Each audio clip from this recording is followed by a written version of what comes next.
أعوذ بالله من الشيطان الرجيم.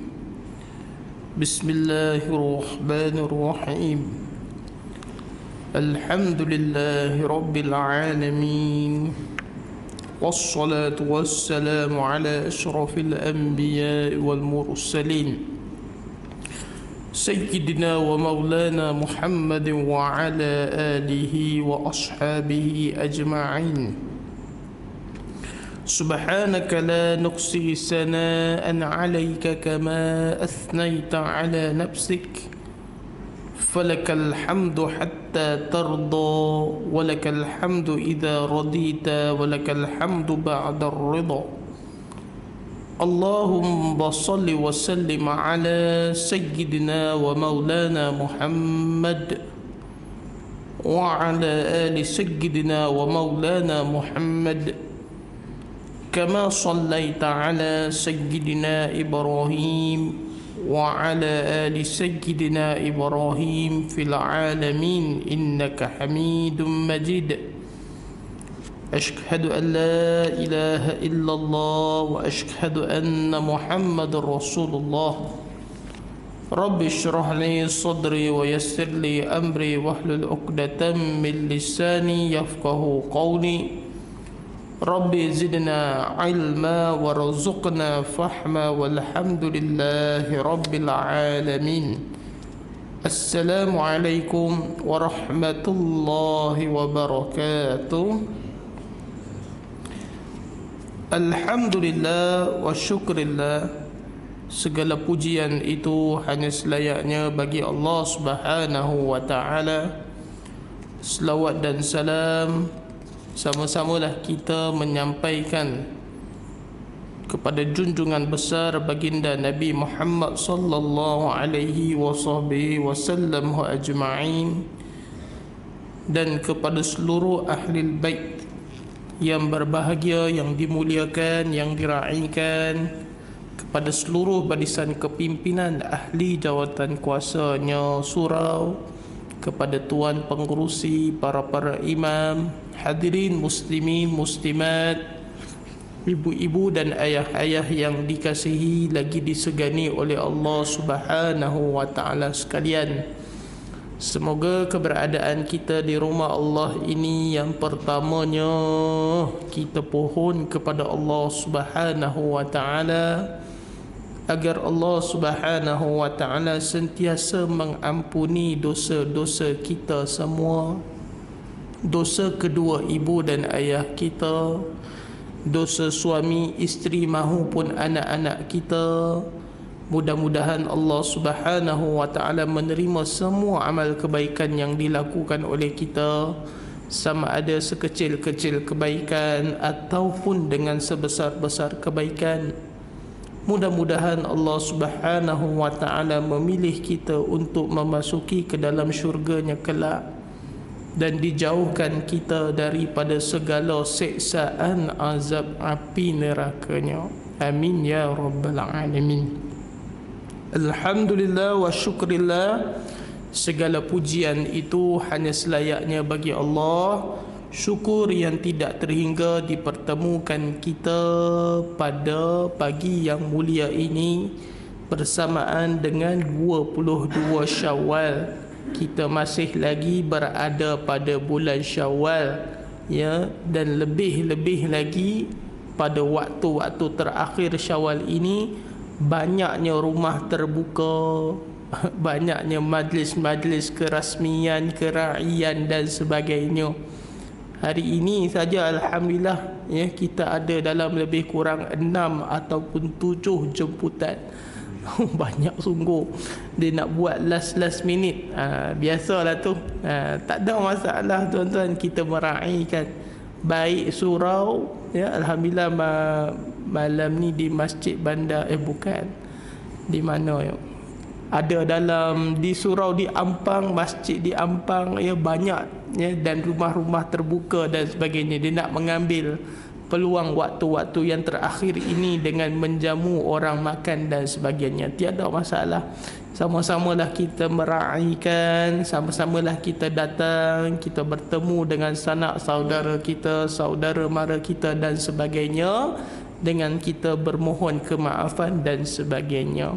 Baik hadirin yang dikasihi oleh Allah, kita bertemu sekali lagi pada pagi yang mulia ini setelah pertemuan kita yang terakhir pada bulan Ramadan yang lepas. Maka pada pagi yang mulia ini kita masih lagi menggunakan rujukan kitab Bahrul Al-Mazi yang dikarangkan oleh Syekh Muhammad Idris Al-Marbawi pada juzuk yang ke-7 berkenaan dengan hadis baginda Nabi Muhammad sallallahu alaihi wasallam wa ajma'in. Baik, insyaallah. Ya, kita dengar hadis yang kedua ni. Okey. Bismillahirrahmanirrahim.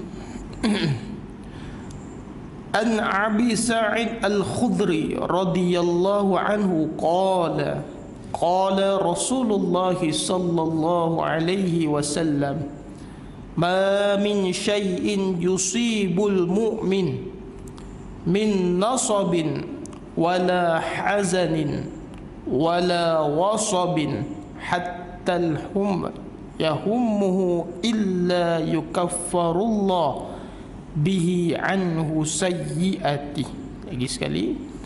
An Abi Sa'id Al-Khudri radhiyallahu anhu qala qala Rasulullah sallallahu alaihi wasallam ma min syai'in yusibul mu'min min nasabin wala hazanin wala wasabin hatta alhammu yahummuhu illa yukaffarullah bihi anhu sayyi'ati.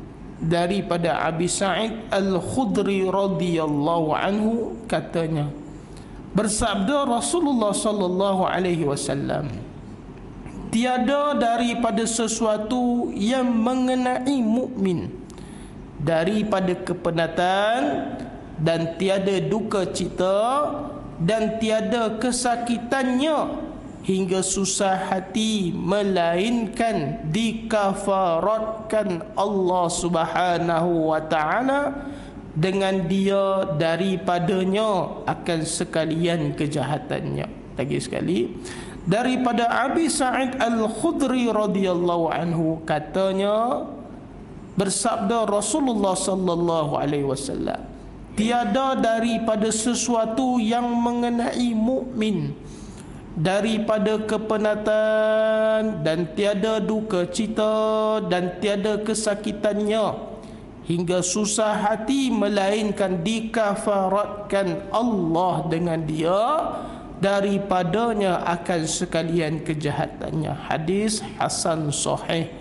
Ketahuilah kiranya ya saudaraku, seorang yang sakit itu tiada menderita ia akan sakitnya, melainkan ada ia mendapat pahala dan terlepas daripada dosa. Hadirin hadirat yang dikasihi oleh Allah Subhanahu wa taala, masih lagi kita membicarakan babu majaa fi thawabil marid, atas mendapat pahala orang yang sakit itu dengan sebab ia menanggung kesakitannya. Ini adalah menceritakan tentang bab sakit. Pada kuliah kita yang lepas, kita telah menceritakan kepada hadirin dan hadirat yang dikasihi oleh Allah Subhanahu wa taala bagaimana Nabi Muhammad sallallahu alaihi wasallam di akhir kehidupannya, Nabi sallallahu alaihi wasallam juga menderita sakit. Kerana sakit yang dialami Nabi sallallahu alaihi wasallam, demam yang sangat-sangat panas, sehingga mana kepala Nabi sallallahu alaihi wasallam merasa teramat-amat sakit, dan sehingga kesakitan itu mengakhirkan yang dikatakan pengakhiran bagi Nabi Muhammad sallallahu alaihi wasallam wa ajma'in. Bukanlah Nabi Muhammad sallallahu alaihi wasallam ini terkorban di dalam medan peperangan ataupun mati syahid di dalam medan perang, tidak, ataupun ditikam oleh musuh ketika mana Nabi sallallahu alaihi wasallam menunaikan solat, seperti mana yang dihadapi oleh sahabat-sahabat Nabi sallallahu alaihi wasallam, antaranya Sayyidina Umar Al-Khattab radhiyallahu anhu ditikam, ada riwayat dengan 3 kali atau 6 kali tikaman.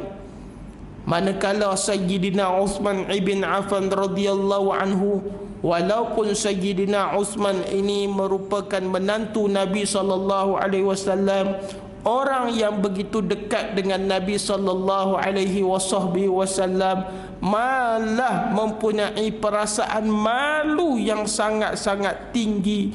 Tetapi akhirnya Sayyidina Uthman ibn Affan radhiyallahu anhu ditikam dengan 9 kali tikaman di dalam rumah beliau sendiri, dalam keadaan dirinya sedang berpuasa dan sedang membaca Al-Quran surah Al-Baqarah dalam riwayat. Dan bukan juga Nabi sallallahu alaihi wasallam menghadapi perkara dan nasib yang sama seperti mana Sayyidina Ali bin Abi Talib karamallahu wajhah. Walaupun Sayyidina Ali bin Abi Talib karamallahu wajhah ini adalah 4 orang yang terawal dalam memasuki Islam, bukan hanya sahabat Nabi sallallahu alaihi wasallam, bukan hanya menantu Nabi sallallahu alaihi wasallam, tetapi mendapat pengiktirafan daripada Nabi sallallahu alaihi wasallam untuk memandikan jenazah mulia ini. Tetapi akhirnya Sayyidina Ali juga dalam keadaan yang sangat-sangat mendukacitakan apabila Sayyidina Ali bin Abi Talib ini kepalanya ini ditetak ketika menunaikan solat fardu subuh sama. Banyak peristiwa subuh ni hadirin yang dikasihi oleh Allah Subhanahu wa taala.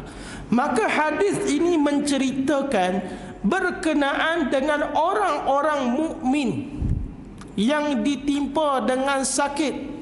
Apa sakit ni? Perlukah sakit itu sakit yang besar baru dia mendapat pahala? Tidak.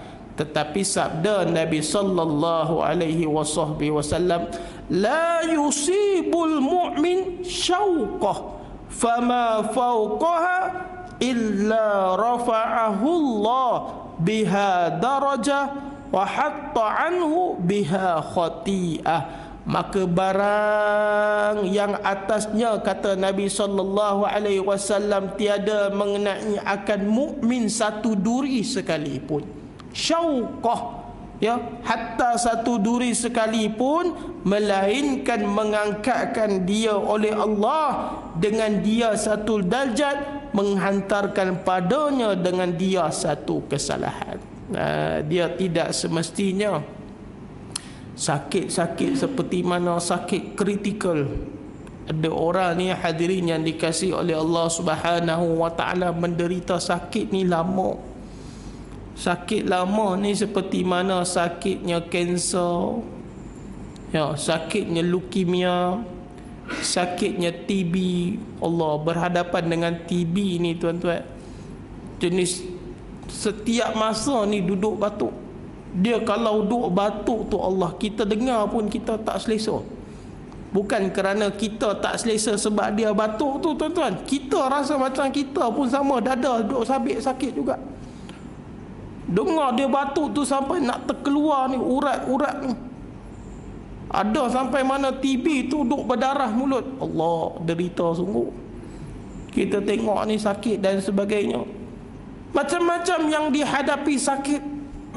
Dan juga ada di kalangan-kalangan kita ni yang menjaga orang sakit sama. Besar juga pahala yang Allah Subhanahu wa taala berikan kepada kita. Siapa yang kita menjaga sakit ni, hadirin dan hadirat yang dikasihi oleh Allah? Orang yang terdekat dengan kita ni tidak lain dan tidak bukan adalah kedua ibu dan ayah kita sama. Kerana kita perlu hadapi dalam keadaan realiti, apa yang dimiliki oleh kita ini bukan bersifat kekal buat selama-lamanya. Sampai satu masa pinjaman yang Allah Subhanahu wa taala berikan ini, nikmat-nikmat yang Allah Subhanahu wa taala berikan ini, semuanya akan diambil satu persatu, sehingga mana kita kembali dalam keadaan kita tidak memiliki apa-apa atas dunia ini. Hadirin yang dikasihi oleh Allah, wa mal hayatud dunya illa mata'ul khurur, kata Allah. Sesungguhnya dunia ini hanyalah tempat yang menipu daya, tempat permainan, la'ibah, tempat manusia bermain-main dalam keadaan penuh dengan tipu daya. Tipu daya makna di sini bagaimana? Apa yang kita miliki atas dunia ini tiada yang kekal buat selama-lamanya. Ibu dan ayah, suami dan isteri, anak-anak kita, harta benda kita, rumah kita, kereta kita, demi Allah tiada satu pun yang akan menemani kita di alam kubur sana. Hanya diri kita seorang diri bersama-sama dengan amalan yang akan kita bawa bertemu dengan Allah Subhanahu wa taala. Itu sahaja hadirin dan hadirat yang dikasihi oleh Allah Subhanahu wa taala. Maka hadis ini juga menceritakan barang siapa yang sakit, apa-apa sakit yang dihadapi olehnya, maka bersabarlah di atas kesakitannya itu, kerana bila mana seseorang mukmin itu bersabar di atas kesakitannya itu, sakitnya itu adalah menghapuskan segala dosa-dosanya yang lampau. Nah, kita lihat Allah Subhanahu wa taala ni Maha Pengasih lagi Maha Penyayang. Ya, Allah Subhanahu wa taala ni sungguh dia kasih dengan hamba-hamba. Dia diberikan sakit, tetapi sakit itu sebagai kafarah atas dosa-dosa kita yang lampau. Lihat Allah Subhanahu wa taala, lihat. Maka ada satu soalan yang ditanya di kalangan jemaah. Bila ditanya, bila diberceritakan tentang hadis Nabi SAW ni, tiba-tiba ada satu soalan dia tanya, Ustaz, iyalah kalau orang tua bila mana dia sakit, kafarah di atas dosa-dosa yang dilakukan, tapi bagaimana pula kanak-kanak yang sakit ni? Oh, satu soalan yang cukup bagus. Anak-anak sakit, anak-anak ni dia tiada dosa. Tuan-tuan lihat, ibu-ibu dan ayah-ayah lihat, anak yang lahir, anak kita yang lahir itu Allah berikan ujian sakit. Tak kisahlah sama ada sakitnya demam kuning, ada sakit ni jantung berlubang, keluar ni jantung berlubang sebesar 50 sen. Ada sakit ni dalam keadaan air masuk dalam paru-paru. Ada yang sehingga mana kena rawatan, dah lahir dah tapi kena rawatan dalam 2 minggu dan sebagainya. Anak-anak tu tiada dosa, tapi adakah mereka itu kafarah di atas dosa mereka yang akan datang atau bagaimana? Maka kita kena lihat pada anak-anak kita yang sakit, yang kita berhadapan dengan mereka, yang kita bersabar dengan ujian mereka, kafarah bagi dosa ibu dan ayah mereka. Lihat hadirin dan hadirat yang dikasihi oleh Allah, anak memang tiada dosa, anak yang lahir memang tiada dosa, tapi kita ni, ibu dan ayah ni yang menjaga mereka penuh dengan kesabaran, maka kafarah itu adalah pada kita. Dia kena jelaslah hadirin dan hadirat yang dikasihi oleh Allah Subhanahu wa taala. Tak kiralah apa sakit yang dihadapi oleh anak tersebut, selagi mana kita bersabar menjaga mereka. Dia macam-macam sakit. Ada ujian yang dihadapi oleh ibu dan ayah ini menjaga anak-anaknya yang cacat. Yang cacat ni tuan-tuan, Allahu Akbar. Lahir-lahirnya sudah cacat. Ada ya, bila mana cacat ni tak boleh nak pergi mana-mana. Ada kepalanya yang besar sungguh. Lihat baru-baru ni ya, yang berkenaan dengan satu penderma yang memberikan derma sehingga mana 9 juta ringgit. Dia nak membeli ubat tu, harganya katanya 9 juta ringgit. Ya, tengok budak tu, Allahu Akbar, kecil lagi tuan-tuan. Menderita ni kena pakai yang dikatakan oksigen dan sebagainya. Kesian bila kita tengok. Ada mak dan ayah ni dia bersabar dengan ujian menjaga anak. Dia sabar. Ya, seperti mana kanak-kanak sindrom Down yang dijaga dan sebagainya, dia bersabar. Ada anak-anak ni yang mana mereka sakit dengan autism dan sebagainya. Autism, apa penyakit autism ni? Penyakit yang dihadapi oleh anak-anak. Autism ni bila kita baca ni dia banyak jenis.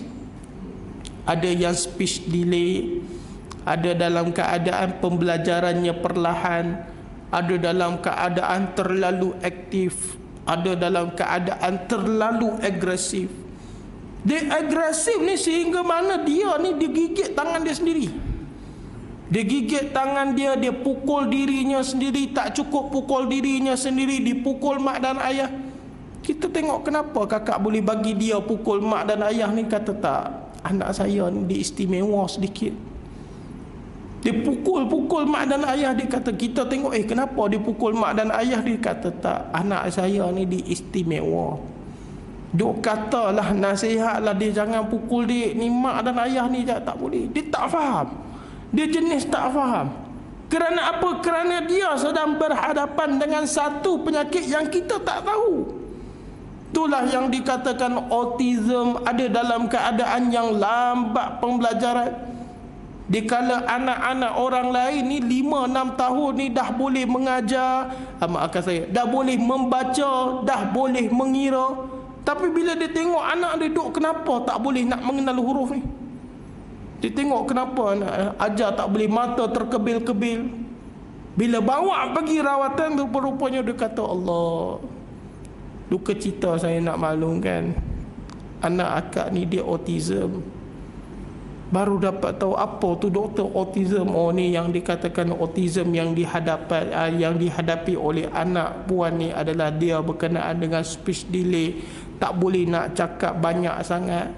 Dia jenis berfikir lain. Dia dikala kawan-kawan lain bermain, dia duduk seorang diri. Dia tak boleh nak bergaul dengan orang. Oh Allahu Akbar. Sakit ke? Dia kata itu bukan sakit. Itu yang dikatakan proses-proses dan sebagainya dalam keadaan anak itu membesar dan sebagainya. Baik, insya-Allah hadirin dan hadirat yang dikasihi oleh Allah Subhanahu wa taala. Qala Rasulullah sallallahu alaihi wasallam, la yusibul mu'min syauqah fama fawqaha illa rafa'ahu Allah biha darajah wa hatta anhu biha khati'ah. Ya, diriwayatkan daripada seorang isteri bagi Nabi sallallahu alaihi wasallam yang masyhur alimnya dan banyak hafaz hadis Nabi sallallahu alaihi wasallam. Dalam kitab ini menyebutkan seorang isteri bagi Nabi sallallahu alaihi wasallam yang masyhur alimnya dan banyak hafaz hadis Nabi sallallahu alaihi wasallam. Namanya Siti Aisyah radhiyallahu anha. Aisyah ni siapa? Isteri Nabi sallallahu alaihi wasallam. Ya, isteri Nabi yang keberapa? Isteri Nabi sallallahu alaihi wasallam yang ketiga. Yang ketiga. Isteri Nabi sallallahu alaihi wasallam pertama Sayyidatina Khadijah Al-Khuwailid. Tatkala Sayyidatina Khadijah ini wafat, Nabi sallallahu alaihi wasallam bernikah yang lain. Antara isteri Nabi sallallahu alaihi wasallam ini Sa'udah binti Zam'ah. Setelah mana Sayyidatina Khadijah Nabi bernikah dengan seorang wanita yang tua. Untuk apa Nabi SAW bernikah? Untuk menjaga anak-anak Nabi SAW. Seorang wanita yang tua, ya, yang berusia. Setelah mana Saudah, barulah Nabi SAW bernikah dengan Sayyidatina Aisyah radhiyallahu anha. Aisyah dan Nabi SAW ajma'in ini bukanlah satu yang dikatakan cerita yang baharu, kerana kita tahu bagaimana keakraban Nabi SAW ini dan Sayyidatina Aisyah radhiyallahu anha. Malah di akhir kehidupan Nabi SAW, Nabi kumpulkan isteri-isteri Nabi SAW. Nabi memohon izin kepada isteri-isteri mereka ini, ya, untuk memberikan waktu mereka ini kepada Sayyidatina Aisyah radhiyallahu anha. Aisyah radhiyallahu anha ini, isteri Nabi SAW ni, banyak meriwayatkan hadis-hadis Nabi SAW berbanding dengan isteri-isteri Nabi SAW yang lain. Ya, Aisyah radhiyallahu anha ni, dia boleh menceritakan, nanti sampai dalam kitab Bahrul Madhi ni kita akan mendengarkan bagaimana Aisyah radhiyallahu anha boleh menceritakan berkenaan dengan kain kafan Nabi SAW dalam kitab ni. Boleh menceritakan siapa yang membuat keputusan, ya, yang meletakkan jenazah Nabi SAW ini di Madinah. Aisyah radhiyallahu anha ni, dia berada di samping Nabi SAW yang sangat-sangat dekat. Dekat ni bukan hanya ketika mana Nabi SAW baring dia berdiri, tidak. Tapi dekat ni Nabi SAW ini meninggal di pangkuan Sayyidatina Aisyah radhiyallahu anha. Maka orang yang melihat Nabi SAW sakaratul maut, dalam banyak-banyak sahabat yang begitu dekat, yang lebih dekat adalah Sayyidatina Aisyah radhiyallahu anha. Maka diberikan kemasyhuran yang alim dan banyak hafaz hadis Nabi SAW, yakni Sayyidatina Aisyah. Tetapi bila kita mempelajari, menelusuri sirah Sayyidatina Aisyah radhiyallahu anha, Sayyidatina Aisyah juga pernah berperang dengan Sayyidina Ali bin Abi Talib karamallahu wajhah di atas satu peperangan yang dipanggil peperangan Jamal. Ini nanti kita akan bawa satu kisah berkenaan dengan kisah Sayyidina Ali bin Abi Talib karamallahu wajhah. Baik. Kata Nabi SAW, tiada mengenai akan seorang yang mukmin oleh sepotong duri di tubuhnya, maka lebih daripadanya dan tanggungnya, yakni tiada marah dan benci apa yang dilakukan oleh Allah Ta'ala ke atasnya itu. Dia syarat, dia kafarah ni, hadirin dan hadirat yang dikasihi oleh Allah, terhapusnya dosa itu dengan syarat. Apa syarat dia? Bila mana dia ditimpa dengan sakit itu, tiada marah dan benci apa yang dilakukan oleh Allah Subhanahu wa Ta'ala ke atas dirinya. Dia tak marah, dia pun tak benci, ya. Dia faham ujian yang dihadapinya ini adalah datangnya daripada Allah Subhanahu wa Ta'ala. Tapi bagi manusia, bila mana mereka ini ditimpa dengan sakit, ditimpa dengan ujian, maka ujian itu dia marah pada Allah. Dia marah pada Allah, dia tak suka kepada Allah. Makna kata dalam kehidupannya dia tak nak ada ujian. Dalam kehidupannya nak ada kesenangan semata-mata, nak ada kenikmatan semata-mata.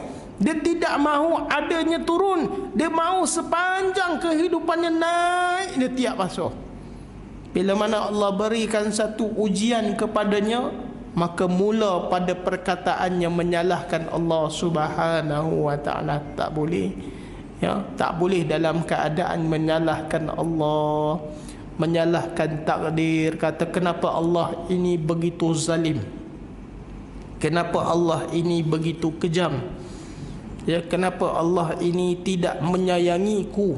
Kenapa kata macam tu? Ialah Allah berikan kepadaku ini sakit, Allah berikan kepadaku ini ujian. Lihatlah orang lain hidup dalam keadaan aman, harmoni, bahagia, Allah berikan kekayaan dan sebagainya.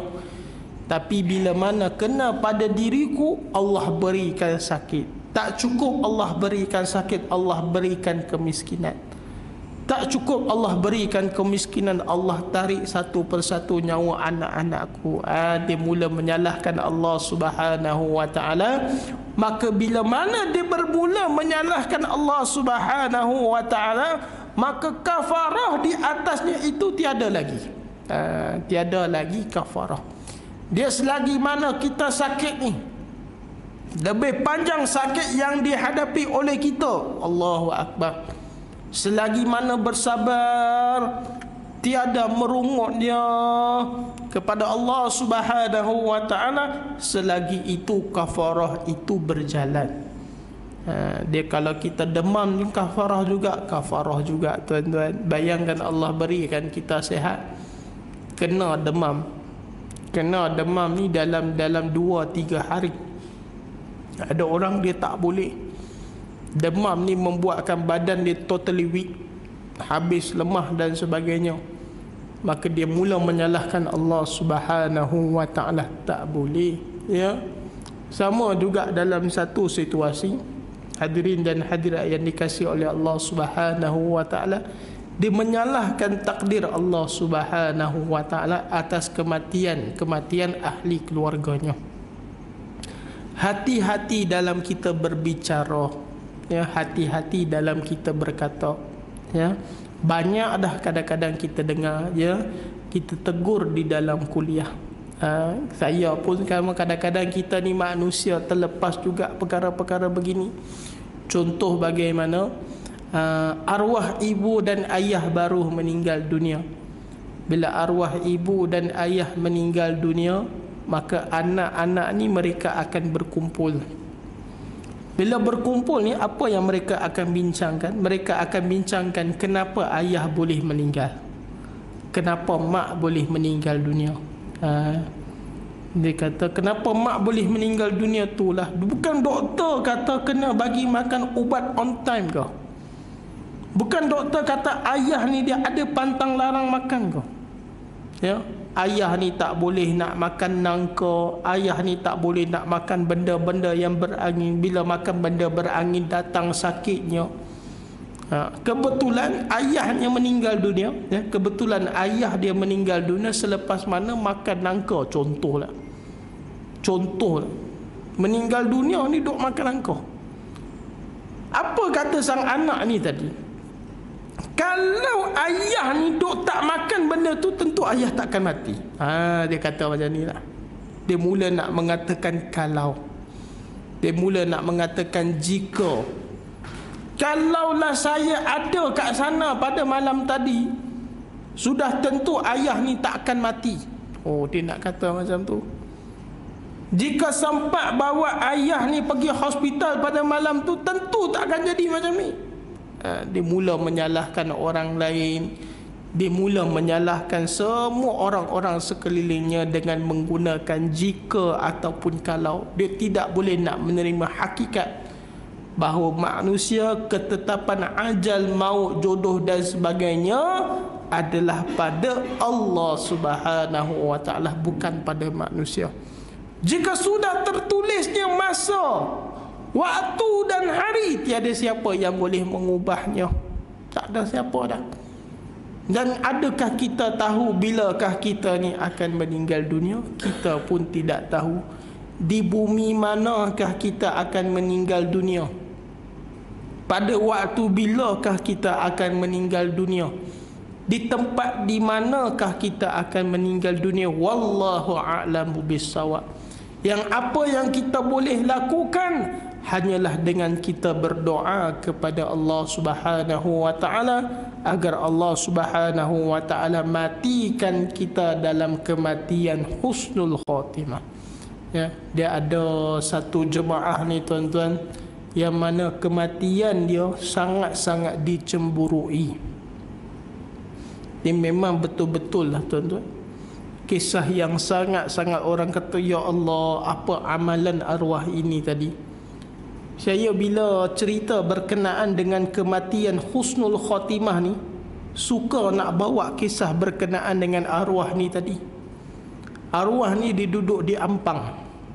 Ya, diduduk di Ampang, dia selalu berjemaah di Masjid Ubudiyah Ampang. Ya. Dia meninggal dunia sebelum mana Ramadan pada tahun ini. Tapi bahagian arwah tu dapat sangat-sangat dicemburui oleh saya. Ya, jujur kata oleh saya sendiri.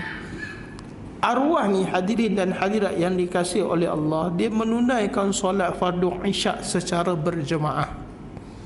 Dia meninggal dunia dalam solat isyak dia. Ya. Tak cukup dengan tu, baru hanya satu bahagian.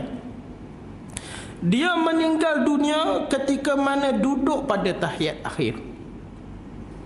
Bila mana orang sudah selesai menunaikan solat, dia tak selesai lagi. Orang tolak sedikit pada badannya, rebah ke belakang, meninggal dunia sudah.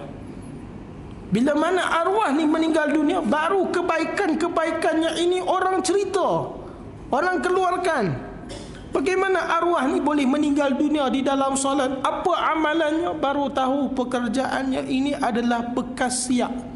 Bekas siap, mana kata pentadbiran baru bertukar ni hadirin dan hadirat yang dikasihi oleh Allah. Disebabkan arwah ni sudah pun tua, maka dia tidak disambung yang dikatakan tugas siapnya. Sudah tua tuan-tuan, ya, dah berkhidmat dalam rumah Allah Subhanahu wa taala ni puluhan tahun. Maka arwah kata tak apalah, bagilah orang-orang lain. Walaupun begitu, dia tidak ada lagi jawatan di masjid dan surau, dia tetap datang. Arwah ni dia tetap datang. Tetap datang duduk pada saf yang pertama. Tapi yang paling dicemburui adalah tugas arwah tu, yang mana bukan semua di kalangan-kalangan kita ni boleh buat. Apakah itu? Membersihkan rumah Allah. Kerja is very simple. Orang kata kerja ni senang je. Allah Ustaz, takkan bersihkan rumah Allah. Yang membersihkan tai-tai cicak tu. Dan tuan lihat ya, tandas surau kita ni bersih, bukan kita yang buat, tapi ada orang yang buat, yang cuci, yang bersihkan. Yang mana tempat yang kita solat ni ada orang yang vacuum. Tempat kita berjalan di luar sana tu ada orang yang sapu dan sebagainya. Siapa yang buat tuan-tuan? Tuan-tuan datang tadi, adakah tuan-tuan kena buka pagar? Buka pagar terlebih dahulu? Tidak. Kita datang tadi jalan balik, alhamdulillah kita datang tadi pagar dah terbuka. Balik pun kita bukan orang yang terakhir tutup pagar masjid, tapi ada orang yang willing, makna kata yang sanggup buat benda tu. Dia masuk pagi ni, sebelum mana orang datang, pukul 5 pagi dia datang. Dia buka pagar.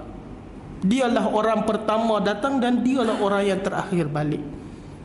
Nak bagi keselesaan kepada jemaah ni, dibersihkan kapet, vacuum kapet. Tengok tandas yang mana tempat kadang-kadang dia tengok Allah, budak-budak ni kadang-kadang buang air ni tak flush dan sebagainya, dia cuci bagi bersih, tak merungut, cuci bagi bersih. Ya, tandas kita selesa, dialah yang buat.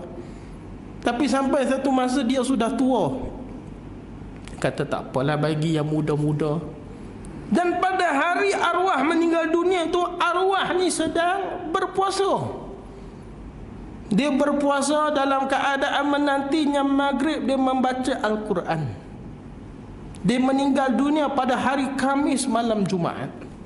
Meninggal dunia di dalam solat, ketika mana habis syahadah dibaca kepada Allah Subhanahu wa taala. Apa lagi bahagian arwah ni? Tanya pada diri kita ni sendiri, tuan-tuan. Tanya pada diri saya sendiri. Allah, saya mengajar di surau dan masjid, duk pakai jubah, pakai serban, pakai jubah, pakai serban. Belum tentu kehidupan saya ni berakhir seperti mana arwah. Dan kita takut ni, tuan-tuan. Takut bagaimana bahagian Allah Subhanahu wa taala simpankan untuk kita nanti. Ya, maka sama-samalah kita lihat, ya, muhasabah diri kita ni, hadirin dan hadirat yang dikasihi oleh Allah. Moga pengakhiran kita ni dalam pengakhiran yang dimuliakan oleh Allah Subhanahu wa taala. Baik hadirin dan hadirat yang dikasihi oleh Allah Subhanahu wa taala, kita berhenti pada hadis berkenaan dengan syauqah, berkenaan dengan duri, ya, yang ada pada tubuh manusia itu sendiri. Insya-Allah hadirin dan hadirat yang dikasihi oleh Allah Subhanahu wa taala. Ada sebarang persoalan, ya, sekiranya ada yang nak bertanya dan sebagainya, ya, berkenaan dengan kuliah kita pada pagi yang mulia ni, hadirin dan hadirat yang dikasihi oleh Allah.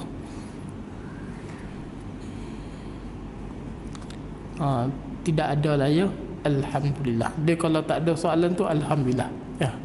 Baik, insya-Allah hadirin dan hadirat yang dikasihi oleh Allah Subhanahu wa taala, sebelum mana kita mengakhiri kuliah kita pada pagi yang mulia ni, ya, saya ingin membuat beberapa hebaan. Ya, hebaan yang pertama, ya, saya mohon kemaafan sekiranya ada terkasar bahasa, mengguruskan perasaan, kata-kata yang kurang menyenangkan dan sebagainya. Maka yang kedua ni, hadirin dan hadirat yang dikasihi oleh Allah Subhanahu wa taala, sama-samalah kita menghadiri majlis ilmu di rumah Allah Subhanahu wa taala ni pada tiap-tiap malam. Ya, jangan hanya membataskan diri kita ni datang rumah Allah ni hanya pada Ramadan.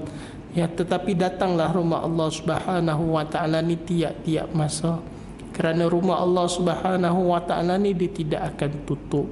Carilah ilmu ni, tuan-tuan. Ya, cari ilmu, ya, cari ilmu berkenaan dengan akidah, fiqh dan tasawuf. Dan kita pasti di surau kita ni ada pengajian akidah. Duduk, tuan-tuan, dalam keadaan kekeliruan yang sedang kita hadapi di luar sana, untuk kita tanya kenapa lah bergaduh orang Islam dan orang Islam ni. Lebih menyedihkan bergaduh ni pada bulan Ramadan. Apa sebenarnya yang dikatakan Wahabi, akidah ahli sunnah wal jamaah tu? Sama-samalah kita menuntut ilmu ni, hadirin dan hadirat yang dikasihi oleh Allah Subhanahu wa taala. Yang seterusnya, saya mohon jemaah-jemaah yang dirahmati oleh Allah Subhanahu wa taala untuk sentiasa mendoakan saya, ya, memberikan doa tuan-tuan tu, selit nama saya sama, agar dipermudahkan segala urusan saya, ya, kesejahteraan dan sebagainya. Dan satu lagi, hadirin dan hadirat yang dikasihi oleh Allah Subhanahu wa taala, saya nak memberikan sedikit peringatan, ya, kepada ibu-ibu dan ayah-ayah yang dirahmati oleh Allah. Sekarang ni kita berhadapan dengan teknologi yang sangat-sangat laju perkembangannya. Dalam tuan-tuan melakukan sebarang transaksi, ya, sekarang ni transaksi banyak online, ya, banyak online, ya, malah kuliah ni pun dah tak diberikan cash, semuanya diberikan online dan sebagainya. Cuma saya nak berpesan kepada ibu-ibu dan ayah-ayah yang dirahmati oleh Allah, yang mana melakukan apa-apa transaksi online, sila berhati-hati. Kerana saya ni alhamdulillah bekerja di bahagian di mana kita lihat seorang pesara ni yang mempunyai duit dalam 100,000, 150,000, hilang sekelip mata saja duit dia. Dia hilang sekelip mata. Sebab ramai orang ni kat luar ni, dia akan gunakan apa-apa cara sekalipun untuk mendapatkan duit dengan kaedah penipuan. Yang maksud saya ni adalah skema-skema ni, tuan-tuan. Ya, kita tak bimbang dengan orang-orang muda, kerana orang muda ni, mereka ni akan sentiasa, mereka tahu ini adalah pada zaman mereka sekarang ni. Kalau dulu kita nak pergi bank ni, tuan-tuan, kita pergi bank nak keluarkan penyata dan sebagainya, sehingga mana zaman dulu ni dia ada buku. Ada orang-orang yang legend ataupun orang-orang yang tua ni tahu makna kata buku tu, dia akan tengok amount baki dia berapa. Zaman sekarang ni dah tak ada buku dah. Orang tengok semuanya dalam telefon masing-masing. Duit masuk berapa, duit keluar berapa, semua belanja berapa dan sebagainya. Mudah lah, sangat-sangat mudah. Dulu nak dapatkan penyata bank, kena pergi bank, kena tunggu beratur dan sebagainya. Sekarang ni semua ada dalam telefon kita. Walaupun begitu, saya nak memberikan peringatan lebih-lebih lagi kepada ayah-ayah saya di sini, pakcik-pakcik saya di sini, yang mana berhati-hatilah, berhati-hati dalam kita menggunakan transaksi online dan sebagainya. Kadang-kadang kita dapat call kata kita ni ada saman dan sebagainya. Tak ada pun saman. Dapat daripada polis, dapat daripada SPRM kata ada isu mahkamah dan sebagainya. Kita ni mudah takut. Bila mudah takut ni, orang kata tolong transfer RM3,000 untuk tutup kes ni dan sebagainya. Maka kita pun buat benda tu. Jangan, hadirin dan hadirat yang dikasihi oleh Allah. Ni pesanan untuk diri saya sama-sama, untuk sama-samalah kita berhati-hati dalam setiap apa transaksi yang kita lakukan. Baik hadirin dan hadirat yang dikasihi oleh Allah Subhanahu wa taala. A'udzubillahi minasyaitonirrajim. Bismillahirrahmanirrahim. Ya Allah, ya Rahman Rahim, hanya kepadamu kami menadah tangan, ya Allah. Hanya kepadamu kami meminta, ya Allah. Ampunkanlah segala dosa-dosa kami, ya Allah. Dosa kedua ibu dan ayah kami, dosa kedua ibu dan ayah kami, dosa suami, isteri maupun anak-anak kami, ya Allah. Ya Allah, jadikanlah kami ini hamba-Mu yang sentiasa bersyukur, ya Allah, di atas segala anugerah yang Engkau kurniakan kepada kami, ya Allah. Janganlah Engkau menjadikan kami golongan yang kufur akan nikmat-Mu ini, ya Allah. Ya Allah, kami serahkan segala-galanya kepadamu, ya Allah. Kami pohon kepadamu, ya Allah. Ya, kami menadah tangan kepadamu, ya Allah. Matikanlah kami ini dalam kematian husnul khotimah, ya Allah. Wala takhtim alaina, ya Allah. Janganlah Engkau mengakhirkan kami dalam kematian su'ul khotimah, ya Allah. Wa sallallahu ala sayyidina Muhammad wa ala alihi wa sahbihi ajma'in walhamdulillahi rabbil alamin. Assalamualaikum warahmatullahi wabarakatuh.